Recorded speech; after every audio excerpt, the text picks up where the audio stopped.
Hi, how's it going? It's Dr. Jason Hahn. And this is Dr. Daphne Tan at HealthFit. Right now, I really want to talk about surgery. So one of the biggest questions we get from people that call and come in for treatment is whether I should have surgery for a certain condition or not.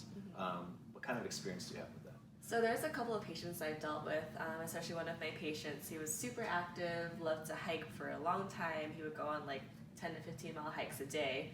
And he came in seeing us for an ankle issue, that he was having a lot of ankle pain and burning on the side when he was hiking. And so one of his options was surgery.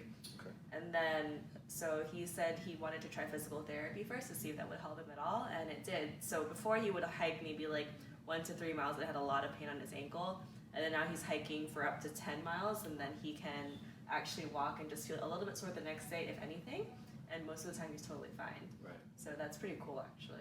Yeah, I think that's one of the biggest things we see sometimes is that sometimes doctors or even patients feel that surgery is going to be the magic bullet. You know, you do that and you're perfectly fine.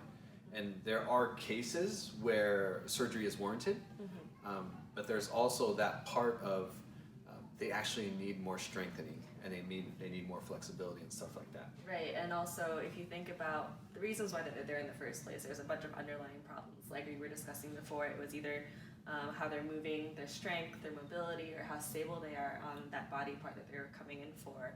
And they're not aware of what happens after surgery when, you know, you still have to address all of that, right? So after surgery, you still have to go back to PT regardless, and you have to do the hard work to get back to where you want to be. Right. And I think that's a very important point, that it's not the magic bullet, and there are a lot of things that you have to do regardless if you do the surgery or not. Because honestly, like the research as far as knees and meniscus tears, they did a study where they had a patient population that had the surgery and the other patient population just had physical therapy. And the results were actually the same on both sides. And there was one about spine too, where like most of the spinal surgeries are only 35%, where they would have a success rate, and the rest of the time they would still be having a lot of pain regardless. Right. Yeah. And I think a lot of that, sometimes that happens, like let's say you've been having back pain for 5 or 10 years. This goes back to what you said earlier. Yeah. You've had back pain for 5 or 10 years, you decide to have surgery, and you think you're going to be perfectly fine afterwards. Right. But what you forget is you've not used your body correctly for 5 or 10 years, so you actually have to build all of that back. Right. So. And I think one of the best options is, why don't you try physical therapy first and then see if that helps at all. And then if, even if it still doesn't help and you're still having that pain, go ahead with the surgery. But at least you're more prepared for what happens afterwards. Like you're already trained, you're strengthened, you're taught how to move in the right way, so that when you're back from surgery, rehab won't take as long and it'll be easier too.